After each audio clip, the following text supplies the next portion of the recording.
All right, let's dive in. Today we're talking about luck. Is it something you can actually create? Can you cultivate it? Interesting. We're going to be looking at some work from Taro Nakashima. Okay. And he's got this like two-step process for boosting your self-esteem, Yeah. but also your luck. I like that. So it's kind of like a 2-for-1 deal. You're right. It's pretty cool. Yeah, it is. What I find really cool about Nakashima's work is he kind of brings those two ideas together. Okay. He doesn't see self-esteem and luck as like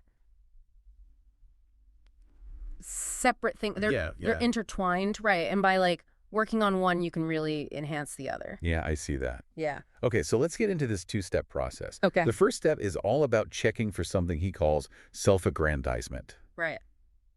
And I thought a good way to kind of think about this is imagine you're like, cooking this amazing meal. Right, yeah. For a bunch of friends, right? Yeah. You're like, I made this. This is all me. Right. But you completely forget to mention, the friend who helped you chop the veggies. Oh, yeah. Or the one who gave you the secret family recipe. Ah, that's a great analogy. Yeah. It's a perfect analogy because you think about that and you're like, oh, I see how self-aggrandizement can just like make us blind to other people's help, right? To the circumstances, to, the other things that had to happen to help us achieve success. Totally.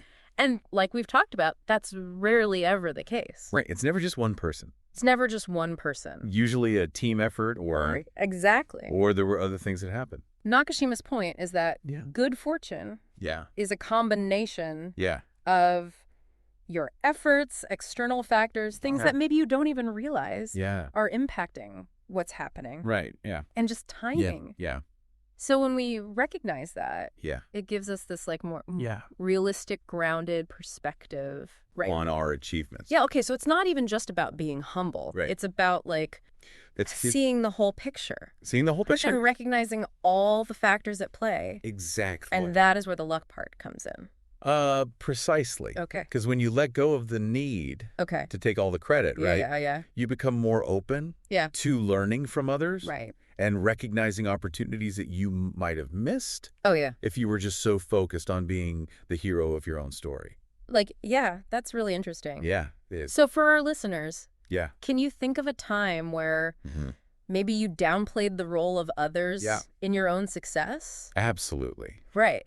This is where... Like at work or even in a personal project. This is where Nakashima's ideas get really practical. Yeah. He's encouraging us to ask, okay, what did I contribute here? Right. But who else played a part?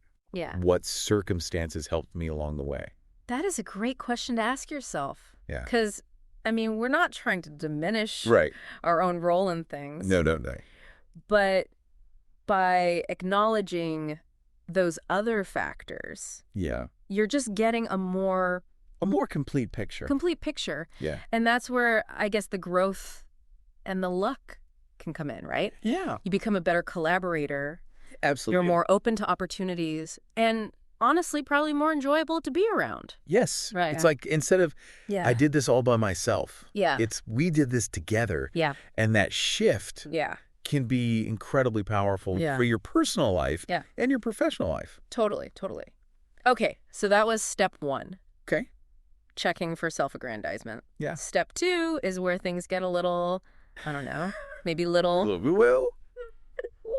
Yeah. Yeah, I can see why you would say that. So, step 2 is affirming.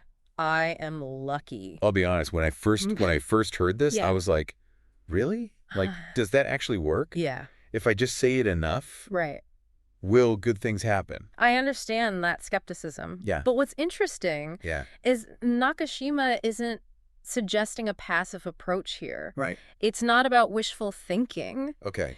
It's about training your mind to be receptive to positive things that are happening. Okay. And actually, there is a lot of research that backs this up. Oh, interesting. Yeah. So it's less about manifesting and more about shifting your focus. Exactly. Okay. When you believe you're lucky, your brain starts to notice and highlight the positive events that might have otherwise gone unnoticed. Okay. You begin to see the world as a place where good things can and do happen. Yeah.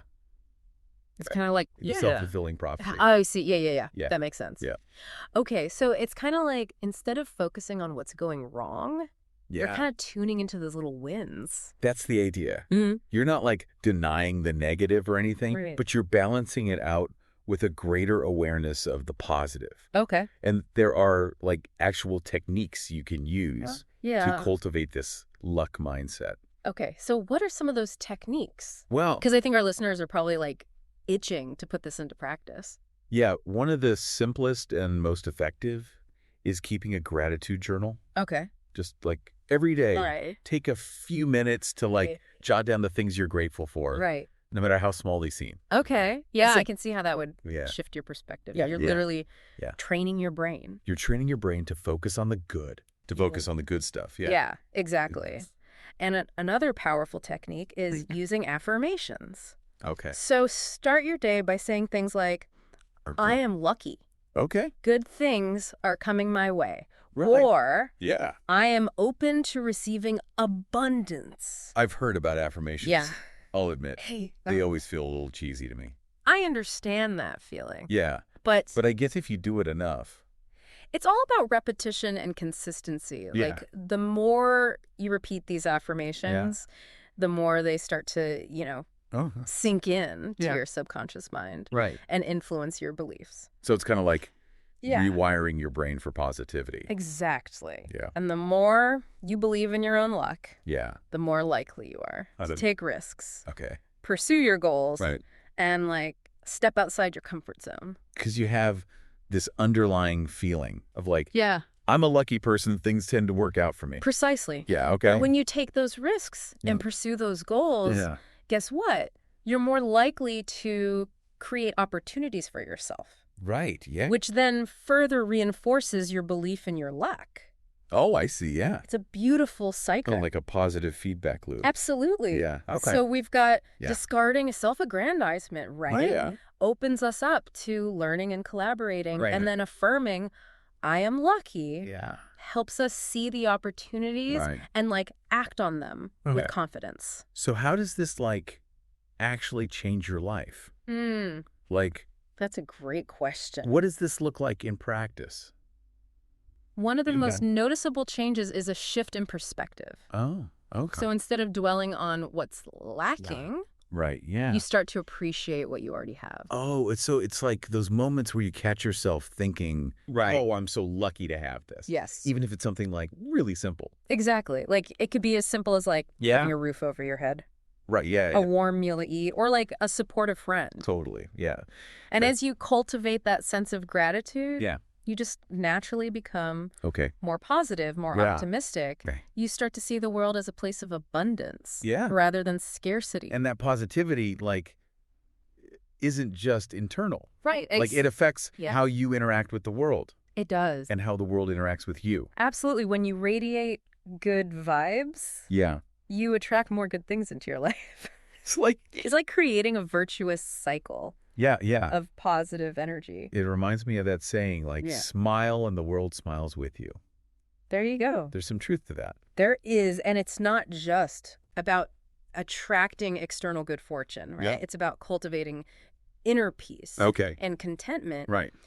When you feel good about yourself and appreciate what you have, you're less likely to be swayed by external circumstances. Oh, so you're more resilient. Yeah. More adaptable. Exactly. Handle those challenges. It's like building an internal fortress of self-belief and gratitude that can withstand any storm.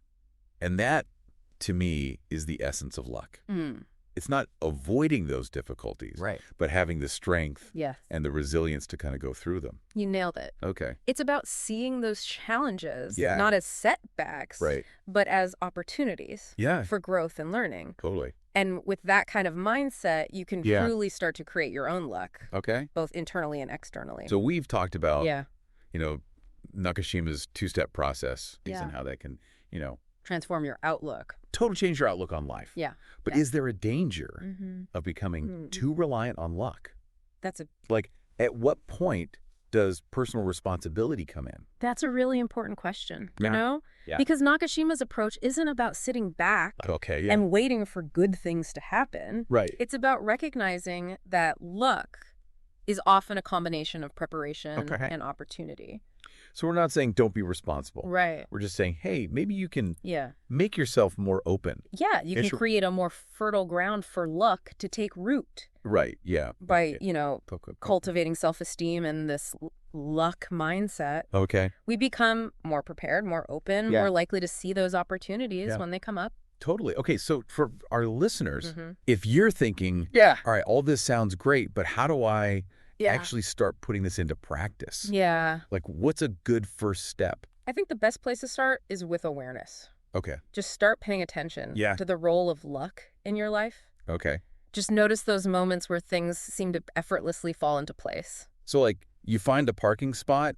Exactly. Right in front of the store when you're in a rush.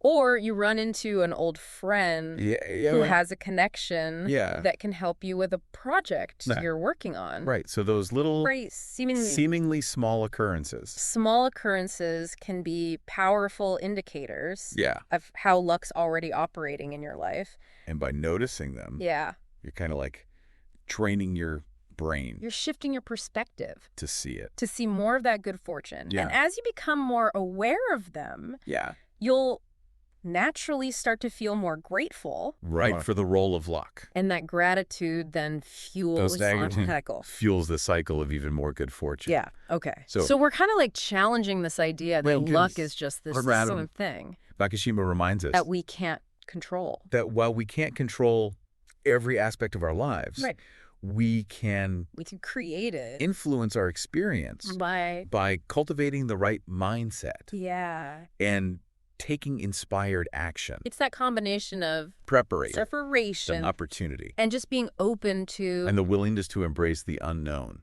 The unknown. Yeah, I like that. Okay. Yeah. So to wrap up this deep dive, I want to leave our listeners with this thought.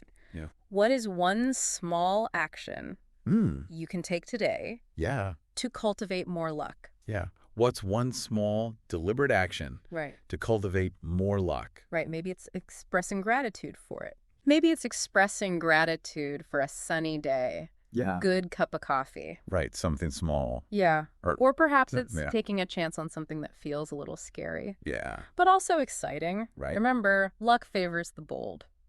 I love that. All right. Well, thanks for joining us on this exploration of self-esteem and luck. Absolutely. We hope it's inspired you to see the world with a new sense a renewed sense. Possibility and optimism. Until next time. Yes. Keep diving deep and stay curious.